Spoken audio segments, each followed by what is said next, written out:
오늘부터 이제 신약 성경이 이제 들어가게 됩니다. 그래서 오늘 바로 이제 신약 성경 내용으로 들어가는 게 아니고요.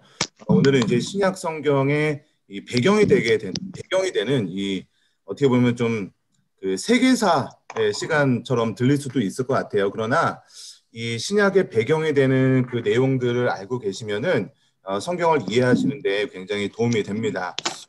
우리 바로 교재로 들어가서요. 이게 신약성경 제일 처음이죠. 1과 신약 전체 관통이라고 되어 있는데요. 우리 박정순 권사님, 우리 그 맨 앞에 있는 그 글씨 좀 읽어주시겠어요? 네, 하나님 나라 성경 관통 신약편을 시작하기에 앞서 신약 성경은 구약 성경의 연속이라는 사실을 반드시 기억해야 한다. 특히 하나님 나라의 관점으로 보면 신약 성경은 하나님께서 구약 성경의 역사에서 세우고 이어오신 언약의 갱신이자 성취인 것이다. 신약의 첫 네 권의 복음서는 구약에서 약속하신 하나님 나라가 예수 그리스도의 새 언약을 통해 성취되었음을 보여준다. 2000년 전 유대에 오셔서 십자가에 죽으셨다가 부활하신 예수 그리스도를 통해 하나님 나라가 성취된 것이다. 그 하나님 나라는 교회 시대를 통해 완성을 향해 나아가다가 그분의 재림을 통해 완성된다. 이러한 구약 성경에서 신약 성경으로 이어지는 하나님 나라의 큰 흐름을 바탕으로 신약 성경을 관통해 보자. 네, 감사합니다. 우리 이제 신약에 들어가게 되는데요. 그 어떤 분들은 우리 성경에서 구약 성경의 권위를 좀 인정하지 않는 그런 분들이 종종 계십니다. 그러니까 신약 성경이 굉장히 중요한 부분이고 그냥 구약 성경은 그저 하나의 어떤 성경의 이야기들 이 정도로만 취급하기도 합니다. 그러다 보니까 우리가 이것을 복음을 이해할 때도 우리가 그 복음이라고 했을 때 우리가 구원받을 때 어떻게 이 구원에 대해서 복음에 대해서 기존에 우리가 어떻게 있냐면 예수 그리스도를 믿으면 구원받는다. 우리의 죄를 회개하고 구원받는다. 이런 개념으로 이해하다 보니까 구약의 많은 스토리들은 뭐 그렇게 필요가 없는 거죠. 왜냐하면 이제 구약 같은 경우는 창세기 나와 있는 그런 죄에 대한 원죄에 대한 그런 부분들을 딱 언급하고 나서 구약의 역사서 이런 부분들은 거의 이제 뭐 율법도 필요 없고 이러다가 갑자기 바로 신약 성경으로 넘어오는 거예요.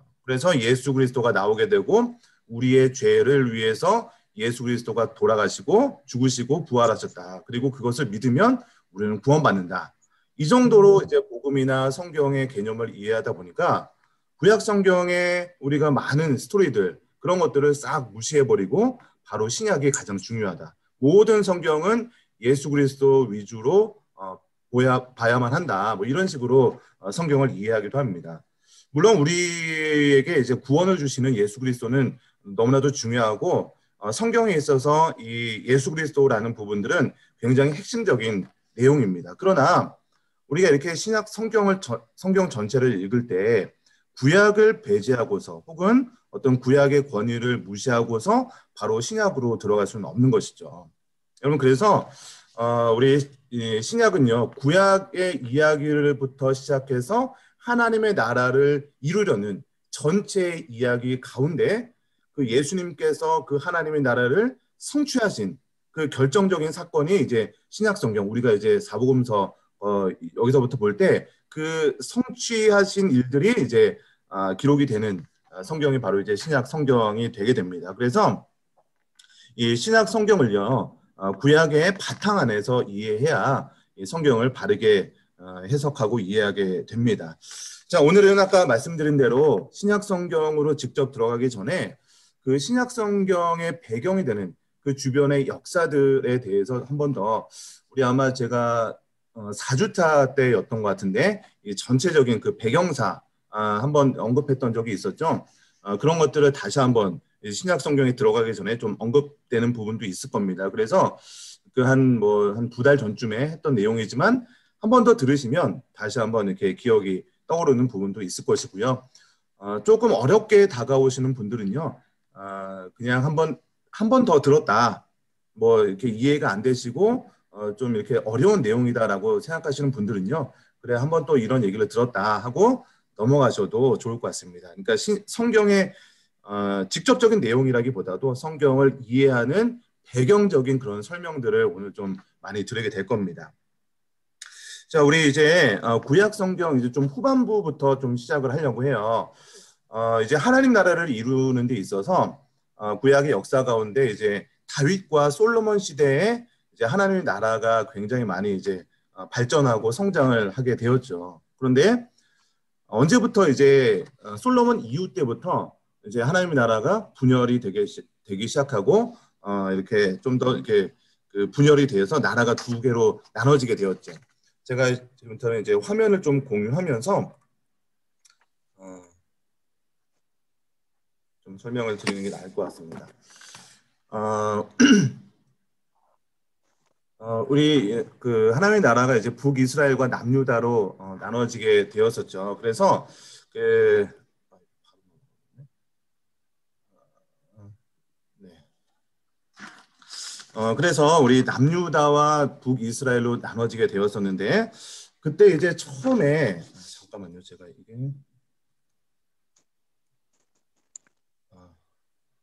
네, 맞네요. 제가 좀 헷갈렸습니다. 죄송합니다. 이제 이스라엘 백성들이 이제 북이스라엘과 남유다로 나라가 나눠지게 되었었죠. 그러다가 처음에 이제 이스라엘을 멸망시킨 나라가 이제 어느 나라였죠? 우리 화면을 보시면은 아수르가 이제 먼저 북이스라엘을 점령을 시키게 되었죠. 그리고 나서 정통성을 유지했던 남유다조차도 이제 바벨론에 의해서 멸망을 하게 되었었죠. 그래서 이제 이제 바벨론에 의해서 멸망을 당하다 보니까 아수르나 그리고 바벨론에 이스라엘 백성들이 포로로 끌려가기도 했었습니다. 그러다가 이 페르시아에 의해서 이제 바벨론도 멸망을 하게 되었습니다. 그래서 그러다가 이제 페르시아의 고레스라는 그런 페르시아의 초대 왕이죠. 그 페르시아의 초대 왕이었던 이 고레스가 칙령을 내렸는데 그 칙령을 내린 내용이 무엇이냐면 이제 페르시아에 있었던 우리 사람들을 이제 바벨론에 있었던 사람들, 아수르에 있었던 사람들을 이제 본국으로 돌려 보내는 그런 일들을 하게 되었던 것이죠. 근데 그때 이제 돌아간 사람도 있는가 하면 그때 이 페르시아에 남아 있었던 사람들도 있었는데 그런 사람들이 바로 뭐 에스더 같은 사람들이 이 페르시아에 이렇게 남아 있었던 사람들이죠. 이제 본국으로 돌아가는 사람들 중에서는요, 어떤 스룹바벨과 같은 사람들은 성전을 이제 재건하기도 했고요. 느헤미야를 통해서 성벽이 재건되는 그런 일들이 일어났습니다. 그러면서 이스라엘의 이제 신앙 공동체가 다시 한번 이제 회복되는 그런 일들이 있었죠. 그러니까 구약의 역사는요, 이 나라가 멸망을 하고 아수르와 바벨론에 의해서 멸망이 되고 페르시아에 의해서 다시 한번 귀환을 하게 되는 그런 일들이 이제 구약의 역사의 스토리로는 거의 이제 마지막이 됩니다. 그런데 그 이야기들 중간중간에 누가 나왔냐면 구약 성경의 선지자들이 이렇게 나왔던 것이죠. 그래서 이 선지자들이 계속 얘기했던 것이 무엇이냐면 우리 메시아가 올 것인데 메시아가 나올 것인데 그 메시아가 새 언약을 맺고 하나님의 나라를 세워갈 것이다. 이런 예언들을 계속 선지자들이 하게 되었죠. 그래서 사람들은요, 이 메시아가 언제 올 것인지 그 메시아에 대한 기대감으로 시간을 보내게 됩니다. 그럼 그래서 이 그 기다리던 그 메시아를 기다리던 시대에 어떠한 일이 있었는가? 그것이 지금 우리가 보게 될 이제 구약 이후에 이제 그 신약의 배경이 되는 그런 이야기들입니다. 자, 우리 한 페이지를 넘어가셔서요. 12페이지를 보면은 우리 신상석 집사님께서 우리 제일 12페이지 위에는 고레스 칙령 이후에 그 부분 한번 읽어주세요.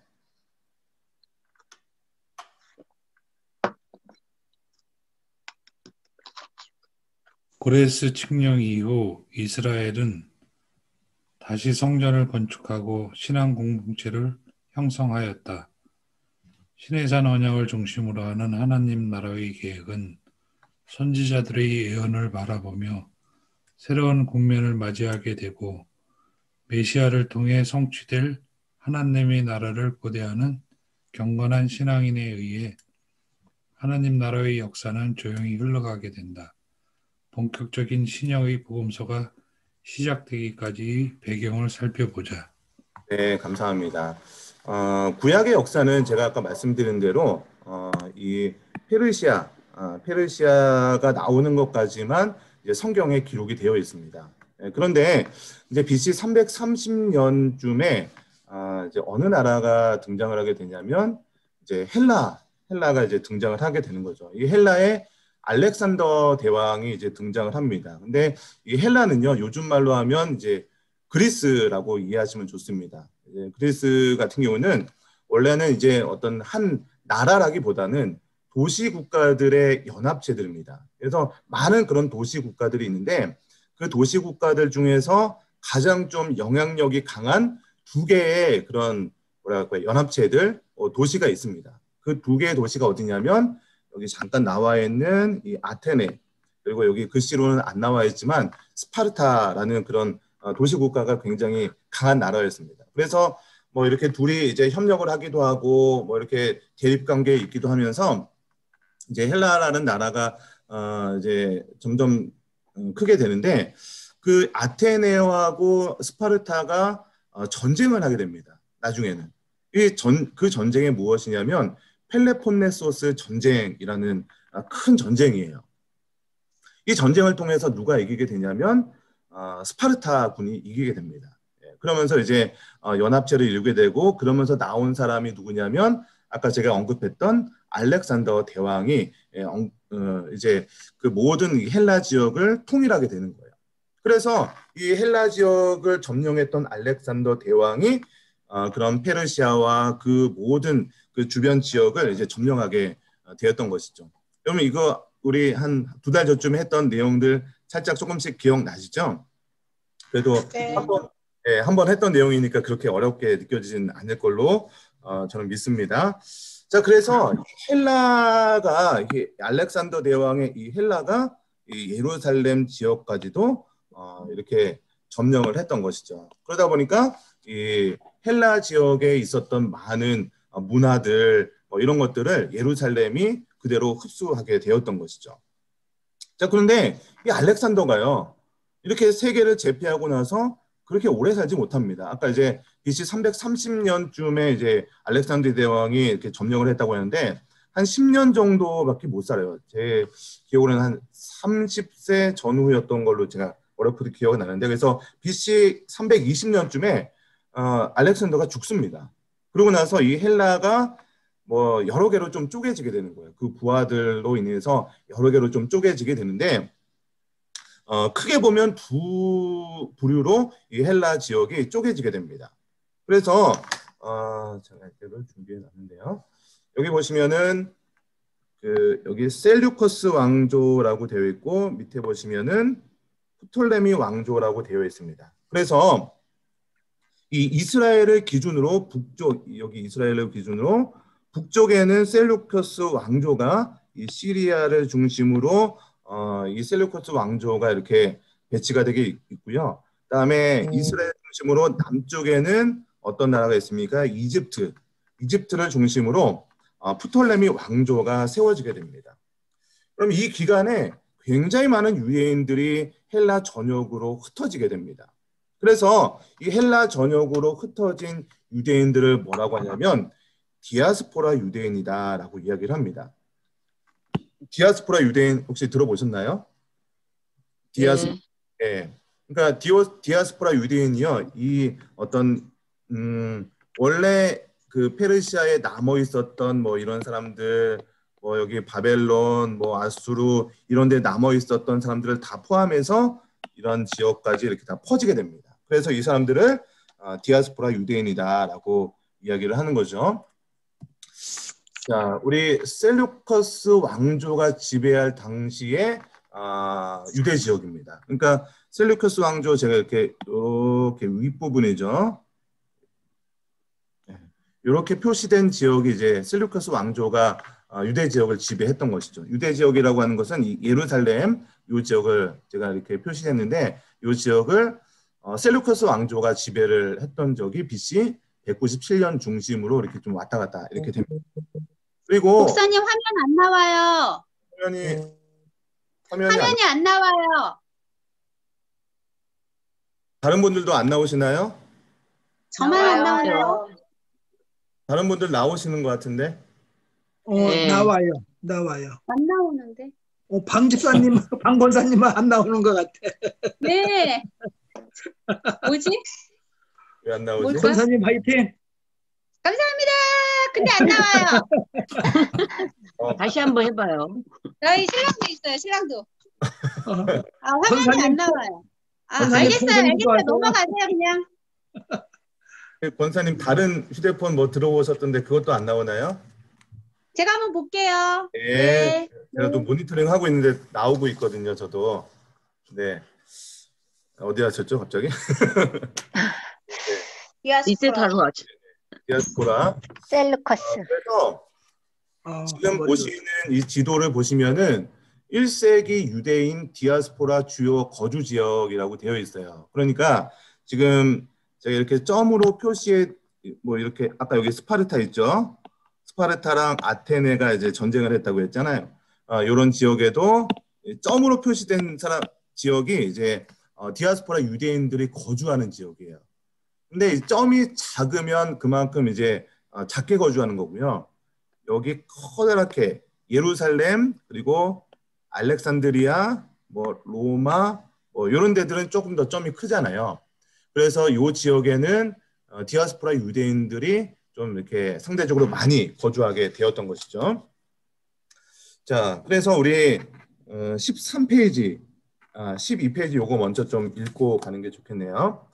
12페이지에 1, 헬라의 영향력이라고 되어 있죠. 아까 제가 좀 약간 설명해 드렸었는데 페르시아에 의해 이스라엘은 재계 발판을 마련했지만 BC 330년경 헬라의 알렉산더가 세력을 확장하며 이스라엘은 헬라의 통치를 받게 되죠. 그래서 알렉산더 이후에 차례로 프톨레미 왕조 그리고 셀루커스 왕조의 지배를 받게 됩니다. 자, 이 가운데 이스라엘의 변화는 무엇인지 다음 지도를 참고해 보자 이렇게 되어 있었죠. 자, 그래서 지금 우리 13페이지를 보고 있습니다. 13페이지 지도를 보시면은 화면에도 나와 있는데 이렇게 디아스포라 유대인들이 퍼져 있는 것을 보게 됩니다. 자, 우리 홍영숙 권사님, 우리 13페이지에 동그라미 1번이라고 적혀 있는 것을 좀 홍영숙 권사님 마이크 켜시고 읽어주시면 감사하겠습니다.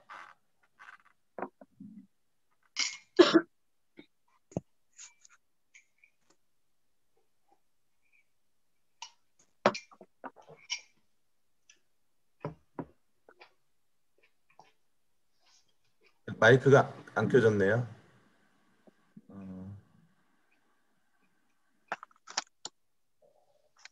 비디오를 끄신 것 같아요. 네.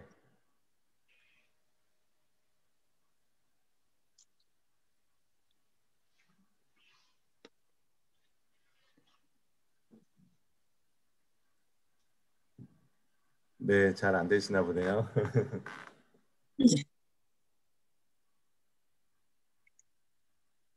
네. 예, 권사님, 제가 그럼 다른 분 한번 부탁드릴게요. 네. 우리 박순남 권사님, 우리 동그라미 1번 한번 읽어주시겠어요? 됐네요. 홍영수 권사님 됐어요.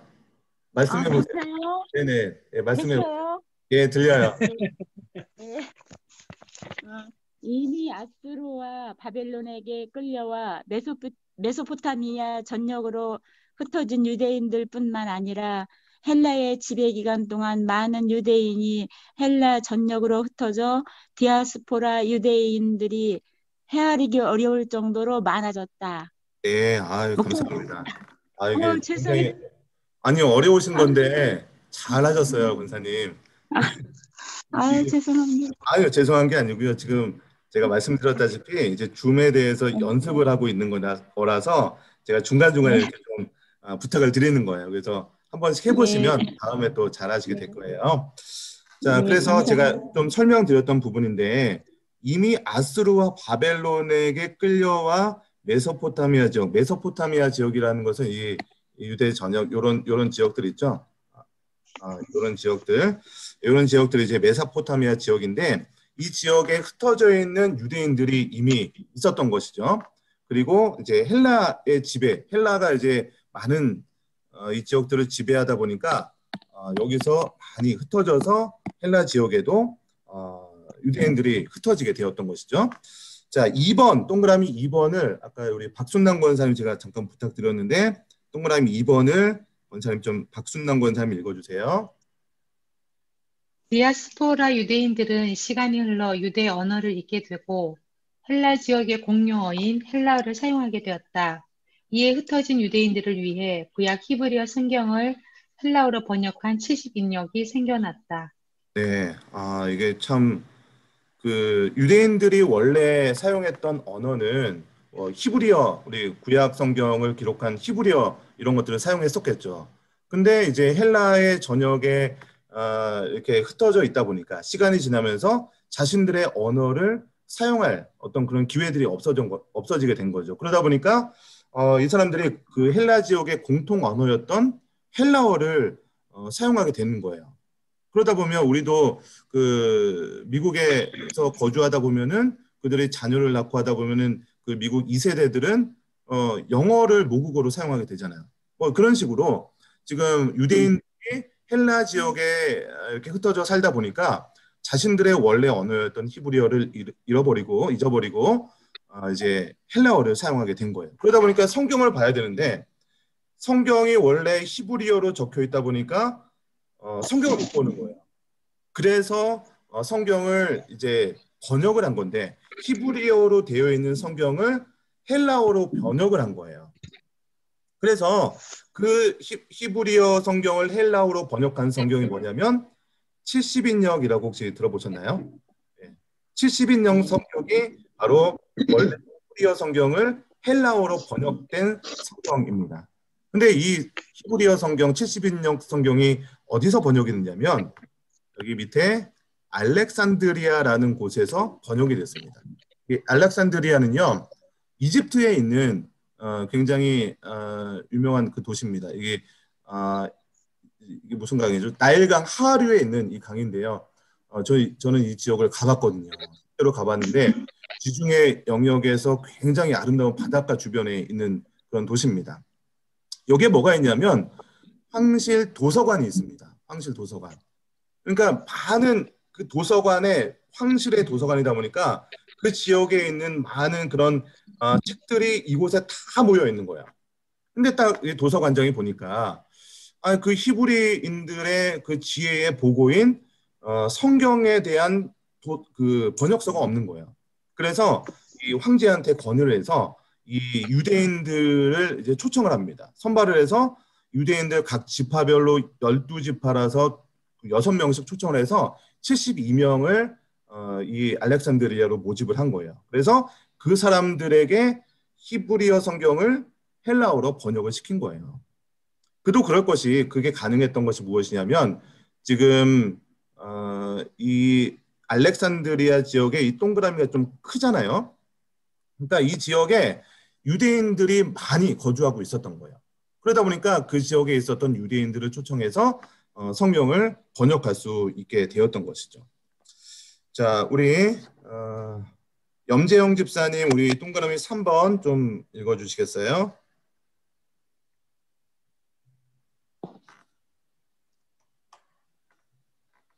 네, 우리 염재영 집사님, 우리 3번 동그라미 좀 읽어주세요. 유대인의 가장 큰 명절인 오순절에는 외국에 사는 많은 유대인이 예루살렘으로 몰려들었고 이들은 디아스포라 유대인의 후손들이었다. 네, 감사합니다. 안 들리세요? 아니요, 잘 들렸습니다. 감사합니다. 네. 그래서 이제 유대인들이 이렇게 명절 때마다 예루살렘에 모이기도 하다 보니까 많은 그 디아스포라 유대인들이 예루살렘에 모이게 되는 그런 일들이 벌어지기도 했습니다. 자, 우리 한 장 넘기시면요. 14페이지죠. 유대 땅의 정치적인 상황, 그래서 하스본 왕조와 로마의 지배라고 되어 있습니다. 자, 이제 그 알렉산더 대왕이 죽고 나서 셀루크스 왕조와 프톨레미 왕조가 이렇게 서로 한 번씩 번갈아 가면서 유대를 지배했다고 했잖아요. 근데 이제 셀루커스 왕조의 마지막 왕이었던 안티오쿠스 4세라고 있습니다. 이 안티오쿠스 4세가 이제 굉장히 나쁜 놈이에요. 그래서 유대인들을 엄청나게 이제 괴롭힙니다. 그러니까 유대인들은 사실 성전하면 거의 뭐 생명을 거는 그런 사람들이잖아요. 근데 이 안티오쿠스 4세가 어떤 일을 하냐면 이 성전에다가 유대인들이 불경스럽게 부정하게 여기는 돼지를 갖다 놓기도 하고요. 할례를 막 금지시키는 거예요. 그리고 안식일도 제대로 지키지 못하게 합니다. 그러다 보니까 유대인들이 안티오쿠스 4세가 괴롭히는 것을 이제 참지 못하는 거예요. 여러분 요즘에도 막 그 방역을 강화하다 보니까 사람들이 못 견디고 막 데모를 하잖아요. 마찬가지로 이 안티오쿠스 4세가 유대인들을 계속해서 괴롭히니까 BC 167년경에 유대인들이 더 이상 참지를 못하고 독립운동을 하기 시작합니다. 이 독립운동을 하는데 그 독립운동을 그 주관했던 주동자가 누구냐면 하스몬 가문의 마따디아라는 사람이 주동을 하는 거예요. 이 마따디아라는 사람의 별명이 있었는데요. 이 마따디아의 별명이 무엇이냐면 마카비라는 별명을 갖고 있었어요. 마카비가 무슨 뜻이냐면 이 쇠망치라는 그런 별명을 갖고 있습니다. 그러니까 그래서 이 마따디아라는 사람의 별명인 마카비를 따서 이 혁명을 마카비 혁명이라고 부릅니다. 그래서 이 마카비 혁명을 통해서 이스라엘이 결국에는 독립을 하게 돼요. 그럼 이스라엘의 역사상 지금까지 있었던 이스라엘의 역사상 처음으로 이 하스몬 왕조 때 독립국가로서 이제 존재를 하게 됩니다. 그렇게 길진 못했어요. 한 100년 정도 이스라엘이 독립된 국가로 이렇게 살아가다가 그 와중에 이제 화면에 보시면은 이 로마가 세력을 막 넓히고 있을 때였습니다. 로마가 이제 세력을 넓히면서 그때 누가 다시 이 하스몬 왕조, 그러니까 이스라엘을 침략했냐면 폼페이우스라는 사람이 BC 63년에 예루살렘을 공격하는 거예요. 그러니까 당시에 로마는요, 그 카이사르라고 들어봤습니까? 예, 시저죠, 시저, 황제죠. 카이사르가 아직은 그 황제로 등극하기 전이었어요. 그래서 이 카이사르라는 사람하고 그 다음에 이 방금 말씀드린 폼페이우스라는 사람하고 크라수스라는 사람이 있습니다. 이 세 명이서 돈을 대기도 하고 한 명은 이 폼페이우스는 특별히 이제 장군이에요. 싸움을 엄청 잘하는 그 장군입니다. 이 그 카이사르랑 세 명이서 이제 정권을 나눠서 지배하는 삼두 정치를 하게 됩니다. 그러면서 이 폼페이우스가 자기의 세력을 로마의 세력을 더 확장하기 위해서 유대 지역까지 뭐 딱히 뭐 유대를 공격하기 위해서라기보다도 지역을 확장하기 위해서 땅을 넓히다 보니까 유대 지역까지 이렇게 세력을 넓히게 된 일이 있습니다. 그러면서 그때부터 이제는 예루살렘이 로마의 통치를 받게 되는 거예요. 근데 이때 누가 태어나느냐? 예수님께서 이 로마가 점령하는 그 시기에 예수님께서 탄생을 하게 되는 것입니다. 자, 이때 당시에 사용했던 언어가 무엇일까? 여러분 당시에 이 로마가 다스린다고 했잖아요. 그래서 로마가 다스리기 때문에 로마어, 그러니까 로마어가 라틴어를 이제 로마어라고 하는데 그 당시에는요 로마어보다는 헬라어를 공용어로 사용하고 있었기 때문에 이 사람들이 주로 쓰는 언어는요 헬라어를 더 많이 썼습니다. 그러니까 로마가 그렇게 할 수 있었던 것은요 이중 언어 정책을 사용하고 있었어요. 왜냐하면 그 당시 사람들이 이 헬라의 지배를 받다 보니까 헬라어에 너무나도 익숙한 거예요. 그러다 보니까 로마는요, 아 그래 언어에 대해서는 헬라의 그런 언어를 같이 사용해도 된다 이렇게 정책을 사용했던 것이죠. 자 그런데 실제로는 주로 이제 이스라엘 사람들, 이 유대에 있었던 사람들이 사용했던 언어가 무엇이냐면 이 바벨론 지역에, 아수르 지역에, 또 파르티아 지역에 있었던 사람들이 많다 보니까 이 지역을 이제 메소포타미아 지역이라고 하거든요. 이 지역에 있었던 사람들은요, 아람어를 주로 사용하게 됩니다.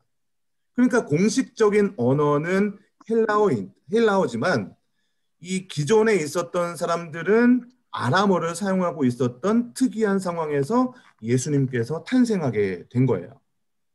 그럼 이것 지금도 우리 전 세계적으로 공통어가 영어잖아요. 네. 영어지만 한국에도 영어가 다 통하잖아요. 공식 언어는 이제 공통된 세계 공통 언어가 영어지만 사실 우리 대한민국도 영어가 다 통합니다. 영어가 통하긴 하지만 그래도 우리 뭐 대부분의 사람들을 이렇게 뭐 영어에 대해서 많이 공부하지 않은 사람들은 영어를 사용하는 것을 어려워하잖아요. 당시에도 마찬가지였어요. 로마가 이 유대를 지배하고 있었기 때문에 헬라어가 공통된 언어지만 실제로 많은 사람들은 헬라어보다는 아람어를 사용하고 있었던 그런 시대가 바로 예수님 당시, 신약 성경 당시가 바로 이런 언어가 그런 많은 사람들이 사용하고 있었던 그런 상황이라는 것이죠. 자, 제가 이제 신약 성경의 이제 배경들입니다. 이제 신약 성경을 읽다 보면 이제 굉장히 많은 그런 용어들, 뭐 천복이 누구고, 분봉왕이 누구고, 뭐 천부장 뭐 이런 사람들이 많이 나오거든요. 그래서 예수님이 탄생하셨을 당시에 유대 지역은요 로마의 총독, 왜냐하면 아까 그 폼페이우스가 유대를 점령했다고 했잖아요. 그러다 보니까 로마의 총독하고 그 다음에 로마가 유대 지역에 분봉왕을 세웠습니다. 그래서 로마의 총독하고 분봉왕이 이 유대 지역 이스라엘을 다스리고 있었습니다. 그래서 그들의 통치를 받고 있었는데 이 총독은 누구냐면 여기 총독은 로마에서 이제 식민지들을 관리하기 위해서, 식민지들을 통치하기 위해서 그 로마의 본부에서, 로마 이제 그 나라에서 직접 군인을 파견한 사람이 총독입니다. 그리고 분봉왕은 누구냐면 분봉왕은요 그 지역에 원래 있었던 그 민족 사람들 중에 유력한 어떤 뭐 그 왕족이라든지 그런 사람들을 세워서 분봉왕을 삼은 거예요. 그러니까 그 당시에 분봉왕이 누구였냐면 이제 헤롯 대왕들 있잖아요. 헤롯 아그리빠, 헤롯 뭐 안디바, 아켈레오 뭐 이런 사람들이 있잖아요. 이 신약 성경 읽다 보면 이런 분봉왕들의 이름이 많이 언급이 되고 있습니다. 그래서 이 총독과 다르게 총독은 원래 로마 사람이라면 분봉왕은요, 그러니까 이스라엘 원래 그 왕족 출신들입니다. 자, 그리고 천부장하고 백부장은 여러분 잘 알다시피 천부장은 1000명의 군인을 다스릴 수 있는 그런 어떤 능력을 가지고 있는 로마의 군인입니다. 그리고 백부장은 이제 천부장 밑에 100명 단위로 뭐 이렇게 중대장 정도 되는 사람이겠죠. 자, 그리고 세리는 어떤 사람입니까? 이제 세금을 관리했던 사람들이었던 거죠. 자, 그리고 이 율법의 신앙을 보시면은 바리새인들이 나옵니다. 여러분 우리 성경에서 바리새인들이라고 하면은 뭔가 좀 이렇게 위선적이고 좋은 그런 사람으로 좀 이렇게 취급하게 되잖아요. 근데 당시에 이 바리새인들이 어떤 사람들이었냐면 존경받았던 사람들이라는 거예요. 존경받았던 사람들이에요. 왜냐면 그래서 그 바리새인들은요 당시에 유대인들의 종교적인 부분들은 꽉 잡고 있었던 실세들입니다. 권력자들이었어요.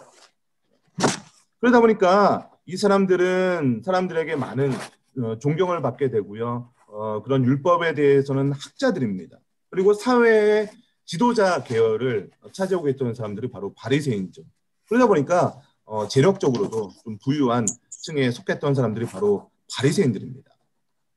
자, 그런데 여기 보시면은 유대의 자체적 종교법이라고 되어 있는데 보시면은 사내들인 공회라고 나와 있어요. 사내들인 공회는 뭐냐? 그러니까 이제 사내들인 공회는 이 대제사장과 함께 민간 정치를 주도하던 사람들이에요. 그러니까 한마디로 말하면 정치인들입니다. 정치인들. 그러니까 종교에 대한 이 종교에 대한 것들을 이렇게 관리하는 정치인이에요. 여기 사두개인도 마찬가지입니다. 사두개인도 마찬가지인데요. 사두개인이라고 하면 이 부활을 이제 인정하지 않는 사람들이었죠. 그래서 부활을 인정하지 않고 있던 사람들인데 이 사두개인과 이 사내들인 공회는요, 종교적인 어떤 권력은 있었지만 사실상 이제 뭐 정치인들이라고 생각하면 됩니다. 뭐 요즘 말로 얘기하면 뭐 정확한 그런 그 직함이 있지는 않지만 뭐 국가의 종교부 장관 뭐 요 정도 되는 직함이라고 생각하면 될 것 같습니다. 그러니까 실제적인 어떤 그 종교적인 뭐 그런 역할을 하기보다는 정치적으로 이런 어떤 직함 정도 되는 그런 사람들이라고 보시면 될 것 같습니다. 자, 그리고 대제사장이라고 나와 있잖아요. 대제사장은 성전에서 가장 큰 권력을 가지고 있었던 사람들이죠. 실제로 어떤 그런 그 제사를 집례했던 사람들이기 때문이죠. 자, 언어를 보시면은 아까도 제가 잠깐 언급해드렸지만 공용어로는 헬라어가 사용이 되었습니다. 자, 왜 헬라어가 사용되었을까요? 이 유대 지역을 헬라가 통치했었잖아요. 그리고 그 많은 디아스포라 유대인들이 헬라어를 사용하고 있었잖아요. 그러다 보니까 공용어로는 헬라어를 사용하게 됩니다. 근데 아까도 말씀드렸다시피 실제로 사용됐던 언어가 무엇이냐면 아람어를 사용하게 됩니다. 여러분, 그래서 성경을 읽다 보면 중요한 그런 언어 같은 경우는 아람어를 그대로 사용하는 것을 보게 돼요. 그래서 뭐 대표적인 아람어 혹시 여러분 기억나는 거 있으십니까? 혹시 아람어, 성경에 아람어가 사용된 그대로 사용된 게 있어요. 달리다고. 아, 그렇죠. 예. 달리다굼. 달리다굼이 무슨 뜻이에요? 내가 내게 말하노니 소녀야 일어나라. 예. 일어나라. 예, 그렇죠. 그러니까 항상 이 아람어를 사용할 때는요, 그냥 아람어만 기록을 해놓으면 그 헬라어를 쓴 사람들이 이게 무슨 뜻이야? 달리다굼 이게 뭐야? 우리도 모르잖아요. 달리다굼 해석을 안 하면. 그래서 항상 아람어를 사용할 때는요, 달리다굼 그러고 이거는 뭐 소녀야 일어나라라는 뜻이다. 이렇게 번역을 해놓습니다. 성경을 보시면. 에바다 기억나십니까? 에바다. 에바다가 무슨 뜻이에요? 귀머거리 열려라, 예, 열리다, 뭐 이런 뜻이죠. 호산나 이것도 사실은 아람어입니다. 호산나는 구원하소서 뭐 이런 뜻을 가지고 있고요. 라가라는 아람어가 있습니다. 라가라는 것은요 좀 욕이에요. 이제 뭐 바보, 뭐 멍청이 뭐 이런 뜻이에요. 그래서 뭐 라가라고 한다 뭐 이런 그 성경 구절이 있잖아요. 신약 성경에 보시면은 고르반이라고 기억나십니까? 고르반? 고르반이 뭘까요? 네, 조금 어려울 수 있는데 이게 이제 부모님들을 이제 모시지 않기 위해서 좀 이렇게 이거 하나님께 드린 거 됐다. 그러면서 고르반의 뜻은 하나님께 드림이 되었다. 뭐 이런 뜻입니다. 고르반. 그다음에 라보니라고 있습니다. 라보니. 이거는 선생님 뭐 이런 뜻이에요. 네, 이렇게 이거는 알 것 같아요. 엘리 라마 사박다니. 예, 많이 들어보셨죠 이건요. 나의 하나님, 나의 하나님, 어째여 나를 버리셨나이까. 예, 그렇죠. 이런 아람어들이 실제로 그 유대 지역에는 굉장히 많이 사용되고 있었고요.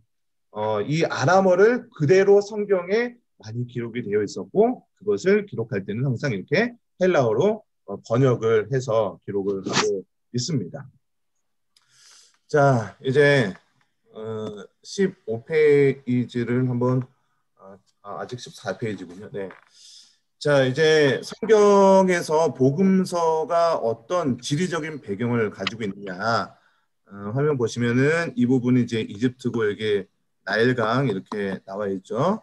제가 강, 티그리스 강, 유프라데스 강 이렇게 흐르고 있고요. 요 지역 이제 유대와 갈릴리 지역. 요 중간에는 사마리아 지역이 이렇게 지역이 있는데 이 지역이 이제 구약 이후 신약의 배경이 되는 그런 지역들입니다. 조금 더 이렇게 자세하게 이 부분을 살펴보겠습니다. 지도가 좀 잘 보이실지 모르겠는데 제가 이스라엘 지도를 보시면 굉장히 특이하게 딱 나온 게 있다고 했어요. 여기 제가 체크한 이 부분이 뭘까요? 갈릴리 바다. 그렇죠. 예, 갈릴리 뭐 바다라고 하기도 하고 갈릴리 호수라고 하기도 호수. 합니다. 예, 그리고 이렇게 나와 있는 요 줄은 뭘까요? 요단강. 요단강. 네, 맞습니다. 요단강입니다. 그리고 요 밑에 있는 여기는 사해바다.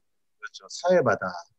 자, 그런데 여기 맨 위에 보시면은 헬몬산이라고 있어요.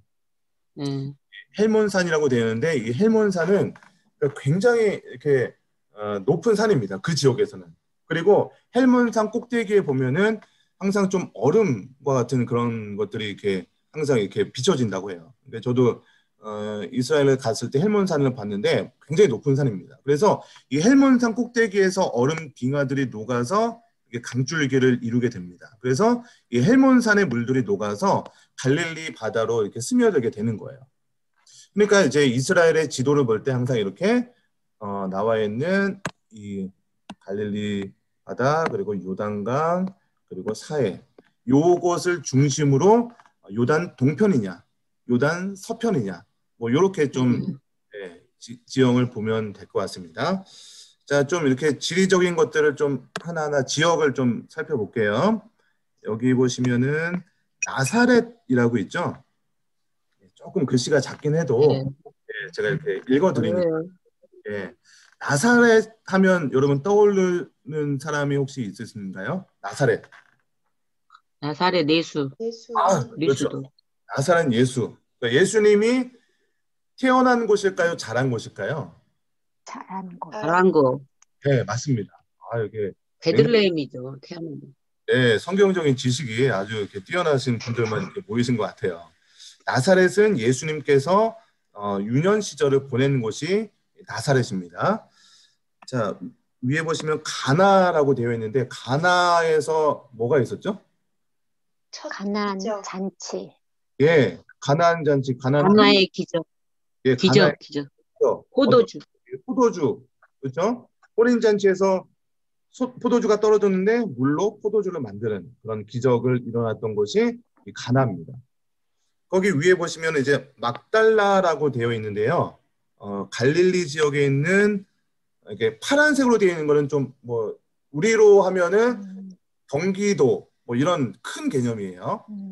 경기도 뭐 부천시 뭐 이런 식으로 가잖아요. 그러니까 작은 검정색은 좀 작은 개념이고 파란색은 좀 큰 개념이라고 생각하시면 됩니다.